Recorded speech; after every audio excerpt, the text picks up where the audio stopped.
जय शनिदेव। प्रिय दर्शकों, मैं राजेश जोशी आपका ज्योतिष जागृति केवल सत्य कार्यक्रम में आज फिर से स्वागत करता हूं। अपनी सिखाने की श्रृंखला को आगे बढ़ाता हुआ प्रिय दर्शकों, कल तक हमने बात की थी शनिदेव की साढ़े साती के बारे में, जिसके बारे में आपने विस्तृत जानकारी ली। उम्मीद है आपको पसंद आई होगी। आप खुद की साढ़े साती एनालाइज करने में हेल्पफुल होगी। गोचर का शनि नेटल चार्ट के चंद्रमा से भ्रमण करता हुआ एक राशि पहले, एक राशि चंद्रमा के ऊपर गोचर का भ्रमण, एक राशि चंद्रमा के बाद जब गोचर का भ्रमण करते हैं, जिसकी विस्तृत जानकारी मैंने बोर्ड की मदद से आपको कल दी थी। तो इन साढ़े सात सालों को शनिदेव की साढ़े साती कहा जाता है। आज उससे अगले स्टेप की बात करते हैं, शनिदेव के ही टैये की। टैया मतलब शनिदेव के 2.5 साल। इसको टैया इसीलिए कहा जाता है कि शनिदेव एक राशि में भ्रमण 2.5 साल करते हैं। लेकिन अब बात वही आ जाती है कि इस ढैये का निर्धारण कैसे होगा, कैसे आपको कुंडली से पता चलेगा कि शनिदेव का टैया आपकी बॉडी में चल रहा है। आप कैसे निर्णय करेंगे कि शनिदेव का टैया आपकी कुंडली में आपके ऊपर आ चुका है। इसकी विस्तृत जानकारी भी मैं आपको बोर्ड की मदद से देता हूँ, आप इजीली समझ पाएंगे। आज की तारीख में प्रिय दर्शकों ये बात याद रख लीजिएगा, जिस भी जातक का चंद्रमा यानी मून, जिस भी जातक का चंद्रमा अपनी स्वय राशि का पड़ा है यानी ओन साइन का, क्योंकि 4 नंबर चंद्रमा की खुद की राशि मानी जाती है और चंद्रमा 4 नंबर राशि में पड़ा है, उस जातक का टैया 4 अगस्त को शुरू होगा। क्योंकि 4 अगस्त को गोचर का शनि भ्रमण करते करते तुला राशि में उच्च के हो जाएंगे। तो टैये की डेफिनेशन क्या बनी? टैये की डेफिनेशन बनी, जिसमें आप जो भी जातक नोट कर रहे हैं, लिखना चाहते हैं, लिख लीजिए। जब भी आपकी चंद्रमा की राशि से, जन्म की चंद्रमा की राशि से या जन्म कुंडली में जहां चंद्रमा या चंद्रमा जिस राशि में आपकी जन्म कुंडली में पड़ा हो, वो आपकी चंद्र राशि बन जाती है। जैसे इस लगन कुंडली में 4 नंबर में चंद्रमा पड़ा है, तो चंद्रमा की 4 नंबर की कर्क राशि बन गई। तो नेटल चार्ट के चंद्रमा से गोचर के शनि का भ्रमण चतुर्थ चले, नेटल चार्ट के चंद्रमा से गोचर के शनि का भ्रमण चंद्रमा से चौथी राशि में आ जाए। यानी अगर नेटल चार्ट में एग्जाम्पल समझ लीजिए 4 नंबर में चंद्रमा पड़ा है, तो 1, 2, 3 और 4 यहाँ उच्च का शनिदेव होने वाले हैं 4 अगस्त को। तो जिनकी भी कर्क राशि है, उन सब जातकों का टैया 4 अगस्त को चल पड़ेगा शनिदेव का। हालांकि पहले भी वो 6 महीने निकाल चुके हैं अपने, फिर अब वक्री होकर के कन्या में गए हैं और 4 अगस्त को दोबारा शनिदेव का कंटिन्यूसली टैया उन जातकों का चलेगा जिनका भी चंद्रमा 4 नंबर कर्क राशि में पड़ा है। आजकल टैया किस राशि पर चल रहा है? जिसका भी चंद्रमा मिथुन राशि का पड़ा है यानी 3 नंबर राशि में पड़ा है, तो गोचर के शनि का भ्रमण 3 नंबर चंद्रमा की राशि में, आपकी जन्म कुंडली की राशि की बात कर रहा हूँ। आपकी जन्म कुंडली हो सकता है मिथुन लगन की हो और लगन में ही चंद्रमा पड़ा हो सकता है आपकी कर्क लगन की कुंडली हो और लगन में ही चंद्रमा पड़ा हो सकता है आपकी वृश्चिक लगन की कुंडली हो, यहाँ चंद्रमा ओन साइन के पड़े हो। तो जिसका भी चंद्रमा ओन साइन का पड़ा है, उन सब जातकों की शनिदेव का टैया जो है वो 4 अगस्त को कंटिन्यूसली चलेगा। और आजकल किन जातकों का चल रहा है?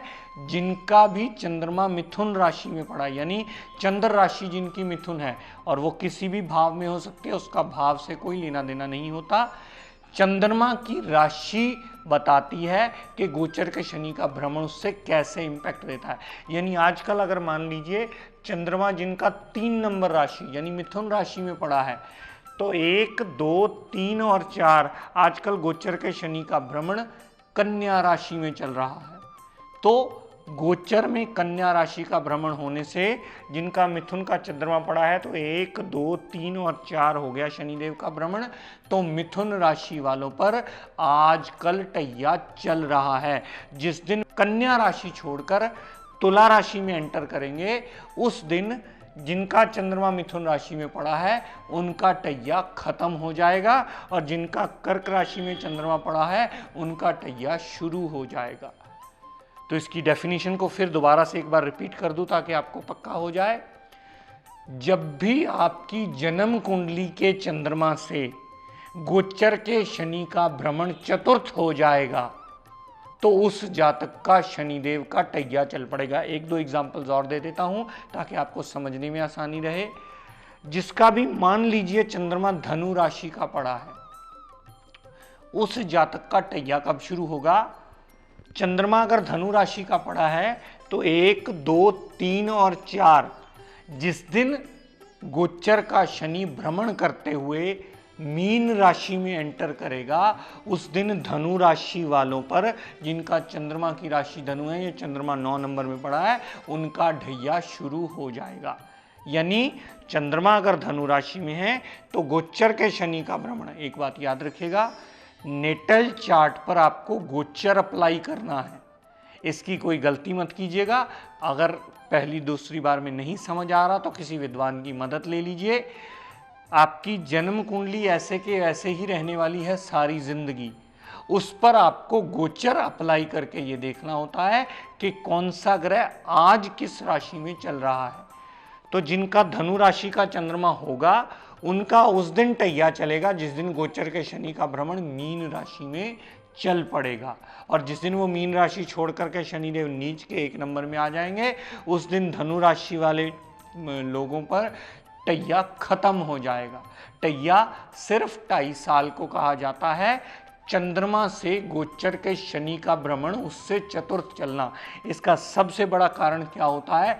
जब चंद्रमा से चतुर्थ वो चलता है तो शनिदेव की घूमकर 10वीं दृष्टि, क्योंकि शनिदेव की 3 दृष्टियां होती हैं, तीसरी, 7वीं और 10वीं, शनिदेव की 10वीं दृष्टि चंद्रमा पर आ जाती है। और चंद्रमा आपके मन का कारक माना जाता है। चंद्रमा आपकी मूल राशि मानी जाती है 7.5 और टैयों को देखने के लिए। तो अगर शनिदेव का भ्रमण तुला राशि में शुरू होगा, यानी उच्च के शनि शुरू होंगे भ्रमण करते हुए, तो उसकी 10वीं दृष्टि घूमकर चंद्रमा के ऊपर आएगी, तो उस 2.5 साल को टैया माना जाता है, जिसमें मानसिक परेशानियां अनायास ही शनिदेव बढ़ाते अवश्य हैं। एक एग्जाम्पल और नोट कर लीजिए प्रिय दर्शकों। मान लीजिए चंद्रमा देवता कुंभ राशि में पड़े हैं, जिसका भी चंद्रमा 11 नंबर कुंभ राशि में पड़ा होगा, उस जातक का टैया कब चलेगा? उस जातक का टैया उस दिन चलेगा जिस दिन गोचर का शनि भ्रमण करते हुए वृष राशि में भ्रमण शुरू कर देंगे। चंद्रमा 11 नंबर में पड़ा है, 1, 2, 3 और 4 चंद्रमा से चतुर्थ गोचर के शनि का भ्रमण भी उस जातक का टैया शुरू कर देगा जिसका चंद्रमा 11 नंबर राशि में पड़ा है। तो इसकी मूल डेफिनेशन आप याद कर लीजिए, लिखना चाहें लिख भी लीजिए, क्योंकि बाद में आप रिपीट करेंगे, बाद में आप रजिस्टर खोलें तो आपको समझने में आसानी रहे। जन्म कुंडली में जिस राशि में चंद्रमा पड़ा होगा, उससे गोचर का शनि जब चतुर्थ भ्रमण करना शुरू कर देगा, जैसे मैंने एग्जांपल आपको बताई, कर्क राशि में 4 अगस्त को टैया शुरू हो जाएगा। धनु राशि में तब टैया शुरू होगा, जिनका चंद्रमा धनु राशि में पड़ा है उनका टैया तब शुरू होगा जब मीन राशि में गोचर का शनि भ्रमण शुरू कर देंगे। चंद्रमा देवता कुंभ राशि में पड़े हैं तो उनका टैया तब शुरू होगा जब शनिदेव वृष राशि में भ्रमण करना शुरू कर देंगे। तो आपको अपनी नेटल चार्ट पर गोचर अप्लाई करना है। किसी विद्वान की मदद भी ले सकते हैं, उससे समझ भी सकते हैं। वो आपकी कुंडली में जितने भी परिवार वालों की कुंडलियां, सबकी कुंडलियां ड्रॉ कर लीजिए, उसे समझ लीजिए कि गोचर का शनिदेव कहाँ कहाँ भ्रमण कर रहा है और आपके परिवार में किस किस जातक की 7.5 चल रही है, किस किस जातक का टैया चल रहा है। अगर 7.5 चल रही है तो कौन सा टैया चल रहा है, अगर सिर्फ टैया चल रहा है तो किस भाव पर वो चल रहा है। तो आपको बड़े ध्यान से गोचर का भ्रमण याद रखना है और अपनी नेटल कुंडली याद रखना है। नेटल कुंडली एक बेस है, ये बिल्कुल उसी तरह से है जिस तरह आपको याद होगा कि पुराने फ़ोन हुआ करते थे, वो बेस बना करते थे, उस पर हम नंबर घुमाया करते थे, फिर वही वापस घूम के आ जाते थे। तो उसी तरह आपकी जन्म कुंडली है, ये गोचर के ग्रह हैं, उसके ऊपर वैसे ही घूमते रहते हैं और वैसे ही हमें रिजल्ट देते रहते हैं। हमारी लगन कुंडलियों में ये बात सदैव स्मरण रखने की है प्रिय दर्शकों, 50% रिजल्ट हमारी महादशा अंतरदशा चलती है वो देती है, और 50% रिजल्ट हमारा गोचर देता है। हालांकि ये हर एक के लिए अलग अलग होता है, इसकी विस्तृत जानकारी मैं आगे आने वाले एपिसोड में आपको अवश्य दूंगा। पर 50% गोचर और 50% आपकी दशा अंतरदशा के रिजल्ट्स होते हैं। अगर आपका गोचर फेवरेबल चल पड़े और आपकी दशा फेवरेबल ना हो तो भी आपको पूर्णतः रिजल्ट नहीं मिलते, 50% ही रिजल्ट मिलते हैं। लेकिन अगर आपकी दशा ठीक चल रही हो और गोचर बिगड़ा हुआ हो तो भी आपको पूर्ण फल कभी नहीं मिलते, उसमें भी रिजल्ट्स में 50% कमी ज़रूर रहती है। जब ये दोनों 100% फेवरेबल होते हैं, आपको पूर्ण रिजल्ट तभी मिल पाता है कि आपका गोचर भी फेवरेबल हो, आपकी दशा और अंतरदशा भी फेवरेबल हो। उस वक्त आपकी आउटपुट निकलती है, उस वक्त आपके सही रिजल्ट्स आपको मिलते हैं। नहीं तो जातक अक्सर ऐसे आते हैं, किसी की दशा फेवरेबल हुई तो उसका गोचर बिगड़ा हुआ है, किसी का गोचर फेवरेबल हुआ उसकी दशा अंतरा बिगड़ी है। तो दशा अंतरा में 50% हमें बचने के रास्ते मिलते हैं, 50% हमें गोचर से बचने के रास्ते ढूंढने पड़ते हैं। आपको अपनी उपाय और अपनी रेमेडियल मेजर्स की पद्धति इस हिसाब से खुद सेट करनी है ताकि आपके रिजल्ट्स दोनों तरफ बैलेंस बना के आप ज़्यादा से ज़्यादा निकाल पाए। तो आज हमने ढैये की डेफिनेशन पढ़ी, फाइनली याद करवा देता हूं। गोचर का शनिदेव जब आपकी जन्म कुंडली के चंद्रमा से चतुर्थ चलने लगे उस वक्त आपका टैया चलता है। जैसे इस बोर्ड की मदद से आप समझ सकते हैं, जिस दिन उच्च का चंद्रमा, उच्च का ओन साइन के चंद्रमा से उच्च का शनिदेव तुला राशि में एंटर कर जाएंगे 4 अगस्त को, उस दिन हर उस जातक का टैया शुरू हो जाएगा जिसका भी चंद्रमा कुंडली में 4 नंबर में पड़ा है, या कह सकते हैं कि ओन साइन या स्वय राशि में पड़ा है। स्वय राशि में पड़े चंद्रमा का टैया 4 अगस्त से फिर आगे लगातार चलेगा। तो प्रिय दर्शकों, आज टैये की विस्तृत जानकारी देता हुआ आपको टिप ऑफ द डे देता हूं, नोट कर लीजिए। आजकल आप देखते हैं लाइफ बहुत ज़्यादा फास्ट हो चुकी है। कोई जरा सा भी घर देरी से आए, मेल मेंबर हो चाहे फीमेल मेंबर हो, घबराहट बहुत जल्दी शुरू हो जाती है। हम बार बार उसे फ़ोन करते हैं, कोई रास्ते में हो फ़ोन ना उठा पाए तो हमें घबराहट शुरू हो जाती है। तो बहुत सारे केसेस में ऐसा देखा गया है, बहुत सारी फीमेल्स भी और मेल्स भी कंप्लेंट करते हैं कि हमारा मन बहुत जल्दी घबरा जाता है। और जिनका मन बहुत जल्दी घबरा जाता है उन्हें टेंशन के साथ साथ और भी 36 किस्म की हेल्थ की प्रॉब्लम शुरू हो जाती है।